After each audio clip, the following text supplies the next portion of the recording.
हुए लोग देखिए एक वजीफा देते हैं वही नौजवानों के लिए, वही बूढ़ों के लिए, वही बच्चों के लिए। आजकल बच्चे भी परेशान होते हैं। अब मैं माँ बाप को ये कहना चाहता हूँ, उनको भी सिखाइए। देखिए, आज मैं बताता हूँ, अगर कोई बूढ़ा आदमी यानी कि 50 साल से ऊपर अगर कोई परेशान है, तो उसके लिए जबरदस्त वजीफा है, जबरदस्त वजीफा है।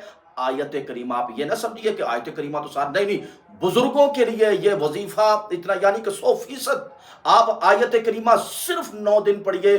तहज्जुद की नमाज के वक़्त मैं आपको कहता हूँ कि तहज्जुद की नमाज के वक़्त ये आयत करीमा पढ़ना आपके लिए इतना मुफ़ीद साबित होगा कि बूढ़े जो लोग हैं उनको पता चलेगा कि हम कुछ पढ़ रहे हैं, और बारगाह रब्बुल इज़्ज़त में उनका इबादत करने को ज़्यादा दिल करेगा। आयत करीमा पढ़नी किस तरह है? हाथ की तस्बीह के ऊपर नहीं, हाथ के ऊपर इस तरह आपने पढ़नी है। ला इलाहा इल्ला अन्ता सुब्हानका इन्नी कुन्तु मिनज़ ज़ालिमीन 100 मरतबा पढ़कर 50 मरतबा दुरूद पाक पढ़ना है, फिर 100 मरतबा पढ़कर 50 मरतबा दुरूद पाक, फिर 100 मरतबा पढ़कर 50 मरतबा दुरूद पाक पढ़ना है। अगर आपकी 11 दिन के अंदर परेशानी दूर ना हो तो आप मुझे कहना।